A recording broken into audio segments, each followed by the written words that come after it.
Not a lot of people, think that we could have won.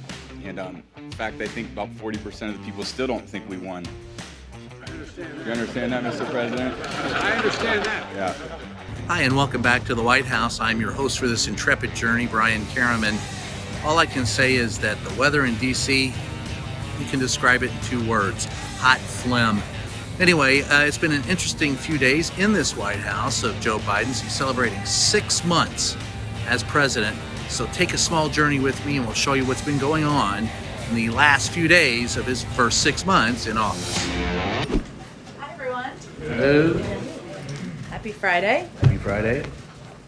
Ryan Karem's got some sunglasses I took them on. off. He's ready for the weekend. Welcome to the funereal garden. Used to be a rose garden, not anymore. So here's the joy of gathering for departure. Mr. President, are we engaged in a diplomatic dialogue with the Taliban in Afghanistan? On COVID misinformation, what's your message to platforms like Facebook? They're killing people. The only pandemic we have is among the unvaccinated. And they're killing people. The president stopped for one question from Peter Alexander at NBC, who asked him about misinformation. And then he was off. I am honored, as is the president, to have invited and to have received these guests to the White House who are national leaders on so many issues, and in particular on one of the biggest issues, if not the biggest issues that our democracy faces, which is these concerted, intentional efforts to deprive the American people of their right to vote.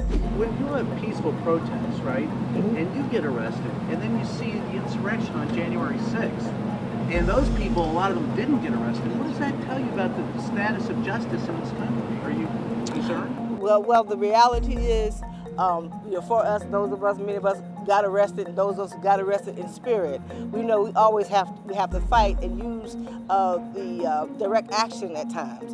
And so we know that we were peaceful. We knew we were focused on while we were there. And yes, it was concerning to many that they saw what happened on January 6th. And on voting rights, we will continue to fight the fight. We'll go to jail if we have to. We're going to continue to meet with folks at the White House if we have to. We're going to continue to push the legislators. We're going to go on the ground and challenge these elected officials that we elected last year, as Ariel mentioned, to do their jobs at the end of the day, our friends and our foes. And so that's our message. It's always busy around the White House. Roll videotape in just a second. But you can take a look at some of the stuff that's gone on in the last few days as the president begins to open up more and more.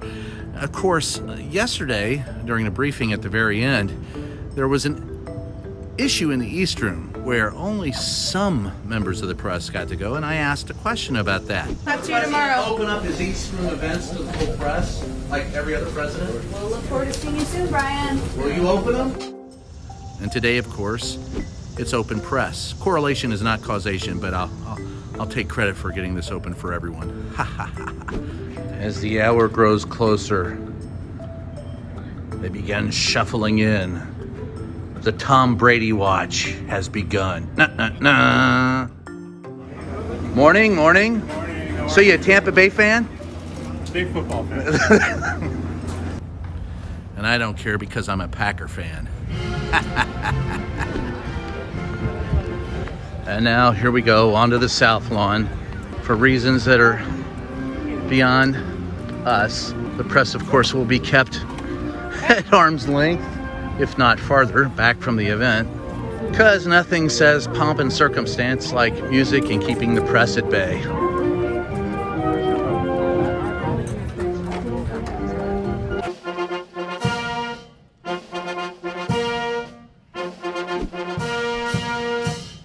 Ladies and gentlemen, the President of the United States, accompanied by Mr. Brian Glazer, Coach Bruce Arians, and Mr. Tom Brady.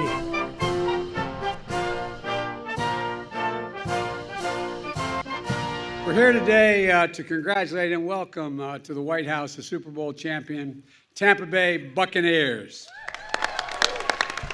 Not a lot of people, think that we could have won. And in fact, I think about 40% of the people still don't think we won.